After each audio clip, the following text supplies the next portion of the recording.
সমসাময়িক যে ঘটনাগুলো বাংলাদেশে ঘটে যাচ্ছে সেগুলোর দিকে যদি তীক্ষ্ণ দৃষ্টি রাখেন তাহলে দেখবেন যে মৌলবাদীদের দ্বারাই কিন্তু বাংলাদেশ পরিচালিত হচ্ছে এবং কট্টর যারা মৌলবাদী সন্ত্রাসবাদী তাদের দ্বারাই পরিচালিত হচ্ছে। কারণ কিছু সন্ত্রাসবাদীকে তারা জেল থেকে রিহা করেছে এবং যারা ইন্টারন্যাশনাল সন্ত্রাসী সেটা আমরা সবাই জানি। তাই বলতে দ্বিধা নাই যে এটা আতঙ্কবাদীদের দ্বারা পরিচালিত একটা সরকার এবং সেই আতঙ্কবাদীদের কাজ হচ্ছে কি কাফেরদেরকে হত্যা করো। এখানে কাফের মানে কারা? যারা ইসলাম ধর্মকে মানে না। আমি আপনি প্রত্যেকে কিন্তু কাফের, বড় ছোট এখানে নেই যে ডোম বলে ছোট কাফের, ব্রাহ্মণ বলে বড় কাফের না, এখানে সবাই সমান। সেই কাফেরদেরকে হত্যা করা ওদের সম্পূর্ণ আইনত মানে ধর্ম সিদ্ধ কার্য। কোরআন বলছে অতএব তাদেরকে করতে হবে। বিগত 1400 বছর ধরে হচ্ছে, আমি জানি পুরো এরিয়াটাই তাই, ভয় করি না, মরতে তো একবারই হবে, 10 বার হবে না। তো তারা করবে, এখানেও হচ্ছে দীর্ঘ বছর ধরে। 47 হয়েছে, 1906 হয়েছে, 1912 হয়েছে, 1938 হয়েছে, 39 হয়েছে, আমরা জানি সবাই। তো হবে আবার, কেন হবে? আর বাংলাদেশের লোকগুলো কেন বলছে ইন্ডিয়াকে গাজবা হিন্দ করবো? তারা জানে যে আমাদের জন্য হোমল্যান্ড তৈরি হয়ে আছে, কারণ ওখানে যারা আছে তারা আমাদেরকে সহযোগিতা করবে। সরকারে আছে, প্রশাসনে আছে, পাবলিক তো আছে। তাহলে যখন আমরা অ্যাটাক করবো, চায়না ওদিক থেকে অ্যাটাক করবে, বাকি বিদ্রোহ হবে দেশের ভিতরে, একটা গণবিদ্রোহ হবে। কারণ হিন্দুরা তো ঘুমিয়ে আছে, তারা কিছু জানেই না, সর্বধর্ম সমান। তাহলে তারা তো জানেই না তাদের শত্রুটা কে।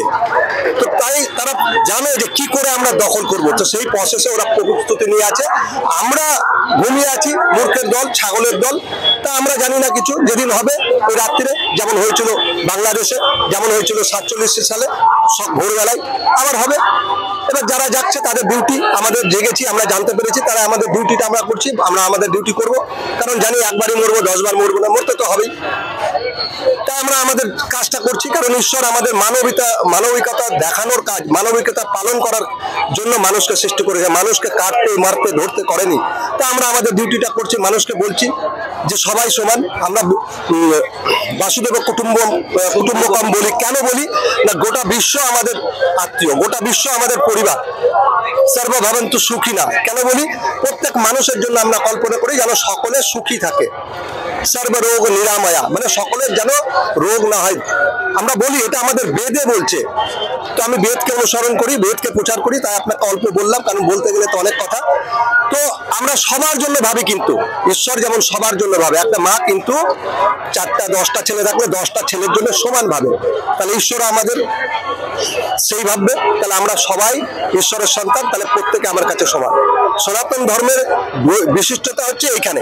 কিন্তু সনাতন ধর্মকে শিখছে ঈশ্বর, যেমন জলের ধর্ম কি, অগ্নির ধর্ম কি, বায়ুর ধর্ম কি। কিন্তু আপনি যখন অন্য মজহব দেখেন, রিলিজিয়ান আর ধর্ম দুটো এক নয়, আমরা ভুল করি। রিলিজিয়ান হচ্ছে মতপথ সম্প্রদায়। তো অন্য যখন সম্প্রদায় যাবেন সেখানে কিন্তু বলছে, যেমন খ্রিস্টান বলছে আপনি খ্রিস্টান হলে তবেই আপনি মুক্তি পাবেন। মুসলিমরা যেমন কোরআনে বলছে আপনি মুসলিম হলে তবেই পাবেন। এখানে সনাতনীরা কখনো বলছে না তুমি হিন্দু হও তবে রক্ষা পাবে। এরা কি বলছে? মানবতার জন্য কাজ করুন, প্রাণীর জন্য কাজ করুন, সবার জন্য কাজ করুন সমানভাবে। আপনার ছেলের জন্য যতটুকুন করবেন, অন্য যে আপনার শত্রু তার জন্য সমানভাবে কাজ করবেন। এই নয় শত্রু বলে ওকে ফেলে দিব আর আমার ছেলে বলে আমার ঘরের জন্য ইনকাম করব, তা না। কিন্তু সনাতন ধর্ম বলে না, সনাতন ধর্ম সবার জন্য বলে। এই জন্য সনাতন ধর্ম শ্রেষ্ঠ। সনাতন ধর্ম কখনো বলে না শ্রীরামকে পুজো করলেই আপনি সনাতনী, শ্রীকৃষ্ণকে পুজো করলে আপনি সনাতনী। সনাতন ধর্ম বলে যে বিশ্বের কল্যাণের জন্য আপনি করুন। বিশ্বের কল্যাণ কাকে করবেন? মানুষকে বাদ দিয়ে করা যায় না। তাহলে সে যে আমেরিকায় থাক, আরবে থাক, যেখানে যে থাক, সবার জন্য ভাবেন, এইটাই বলছে। কিন্তু অন্য ধর্ম বলছে না। তাই এই দাঙ্গা লেগে আছে, কাটাকাটি, মারামারি, হানাহানি হচ্ছে। হিন্দুরা যদি এরপরেও না বুঝতে পারে যে বাংলাদেশে হয়েছে, আমরা তো এখানে সেফ আছি, এখানে হবে। এনারের হাতে আমি বহু জায়গায় বলছি, আবার এখানে বলছি, 7 থেকে 8 বছর সময় আছে। 8 বছর পর আর সময় থাকবে না। 2033-এ যদি মোদি না থাকে, তাহলে অন্য কেউ যদি গদিতে বসে, পরের দিন শরিয়া আইন চালু হবে। শরিয়া আইন মানে আফগানিস্তান দেখেছেন, 10টা হিন্দু থাকার জায়গা হলো না। বাংলাদেশ থেকে শুধুমাত্র হুঁশিয়ারি আসছে দখল করার, কিন্তু এবার তারা কিন্তু প্রাণনাশের হুমকি দিচ্ছে। হ্যাঁ, দখল করার এই জন্য আছে। আমি বললাম যে যদি যুদ্ধ লাগে, দেখুন যুদ্ধ লাগে বাংলাদেশের সঙ্গে, তাহলে কিন্তু 4 ঘন্টা এখানে নিশ্চয়ই তাদের স্লিপার সেল তৈরি হয়ে গিয়েছে। মানে কোনো দেশকে অ্যাটাক করতে গেলে দুইভাবে অ্যাটাক করতে হয়, হ্যাঁ, একটা হলো ভেতর থেকে এবং একটা বাইরে থেকে। এখানে ভেতরে আমরা যাদের তোষণ করে বিভিন্নভাবে আমরা চোখে সনাতন ধর্মের মানুষ, সনাতন ধর্মের যারা রাজনৈতিক দল নির্বিশেষে রাজনৈতিক নেতৃবৃন্দ আছেন, সামাজিক কার্যকর্তা আছেন, তারা সবাই চোখে ঠুলি পড়ে সহজ সরল বিশ্বাসে সেই লক্ষণ সেনের যুগ থেকে শুরু করে আজকের যুগ পর্যন্ত সনাতন ধর্মের যে সরলতা, যে মহৎ বাণী, অয়ং নিজ পরবেতি চেতনার লঘু চেতসাম, এইটা আমার তার এইগুলি চিন্তা হচ্ছে লঘুচেতা মানুষের। আর উদার চরিতানান্তু বসুন্ধৈব কুটুম্বকম, আমরা সনাতন ধর্মের মানুষ সরল বিশ্বাসে সবাইকে আপন ভেবে আঁকড়ে নিয়েছি, এবং যারা দুর্বৃত্ত তারা যুগে যুগে তার সুযোগ গ্রহণ করেছে, তারা সুযোগ গ্রহণ করে সময় মতো আমাদের সাথে মিলেমিশে থেকেছে, আবার যখন সময় এসেছে তখন অতর্কিতে আক্রমণ করেছে। যেইভাবে চৈতন্যদেবের যুগে আমাদের চৈতন্য মহাপ্রভুকে নবদ্বীপ ছাড়তে হয়েছিল, সেদিনকেও আমাদের সনাতন ধর্মী মানুষ ঐক্যবদ্ধ হতে পারেনি। চৈতন্যদেব যখন পুরীতে অবস্থান করছিলেন তখন পুরীর সাথে, পুরীর হিন্দু রাজার সাথে দাক্ষিণাত্যের হিন্দু রাজার বিরোধ ছিল। চৈতন্যদেব তাদের এই বিরোধকে ধর্মীয় কার্যক্রমের পাশাপাশি তিনি এই দুই সনাতনী রাজার বিরোধকে মিটাবার চেষ্টা করেছিলেন, তাদের সনাতন মানুষকে ঐক্যবদ্ধ করবার চেষ্টা করেছিলেন। সেই সমস্ত বিষয়গুলিকে আমাদের ইতিহাস বইয়ে পড়ানো হয় না, আমরা জানতে পারি না। আমরা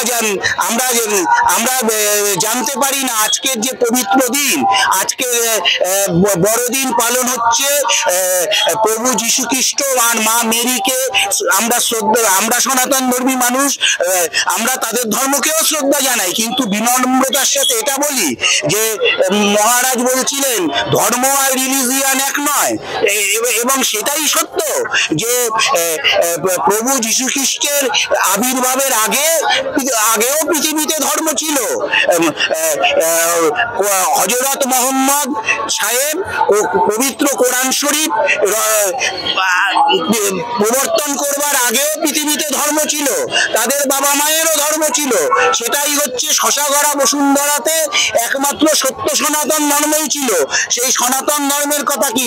সত্য, ত্যাগ, অহিংসা, পরোপকার এবং প্রকৃতির সংরক্ষণ। আমাদের বেদ থেকে সমস্ত ধর্মগ্রন্থ কিন্তু সেই শিক্ষা দেয়। আজকের বিজ্ঞানও কিন্তু, আধুনিক বিজ্ঞানও কিন্তু সেই শিক্ষা দেয়। দেখবেন আমরা কুসংস্কার বশত একটা সাপকে বিষাক্ত সাপ মনে করলে আমরা তাকে কিন্তু লাঠি ডান্ডা অস্ত্র শস্ত্র নিয়ে মেরে ফেলি, কিন্তু আপনি যদি একজন বিজ্ঞানীর কাছে যাবেন, হ্যাঁ, সেই বিজ্ঞানী কিন্তু আপনাকে বলবে না যে আপনি সাপ মারুন, সে বলবে যে আপনি আমাদের বন দপ্তরে খবর দিন, আমাদের লোক এসে, আমাদের বন দপ্তরের প্রশিক্ষিত কর্মী এসে সে সাপকে ধরবে। কেন সাপকে সংরক্ষণ করার দরকার? কারণ সাপকে যদি আপনি সংরক্ষণ না করেন তাহলে সাপ যখন, বিষাক্ত সাপ কাউকে যখন ছোবল মারবে, আক্রমণ করবে, তখন তার চিকিৎসা হবে না, তিনি বিনা চিকিৎসায় বা কুসংস্কারগ্রস্ত চিকিৎসা করে তিনি মারা যাবেন। সাপের আক্রমণে, সাপের ছোবল খাওয়া মানুষকে বাঁচাতে গেলে পরে অ্যান্টিভেনাম ইনজেকশন নিতে হবে। সেই অ্যান্টিভেনাম ইনজেকশন বিষাক্ত সাপের বিষ থেকেই তৈরি হয়, কাজে সাপকে সংরক্ষণ করার প্রয়োজন আছে। সেটাই একমাত্র দেখবেন আমাদের ধর্ম সনাতন। কেন? আমাদের বাবা, আমাদের মাতা মে পার্বতী দেবী, পিতা দেব মহেশ্বর, বান্ধবা শিব ভক্তস্য স্বদেশ ভুবনত্রয়ম, আমাদের পরম পিতা দেবাদিদেব মহাদেব, তাই তিনি গলায় হচ্ছে সর্প ধারণ করেছেন, সর্পকে হত্যা করেননি, সর্পকে ধারণ করেছেন। মা মনসা তিনি সর্পকে ধারণ করেছেন। এটাই কিন্তু সনাতনের বার্তা, এটাই কিন্তু আধুনিক বিজ্ঞানের এই বার্তা দেয়।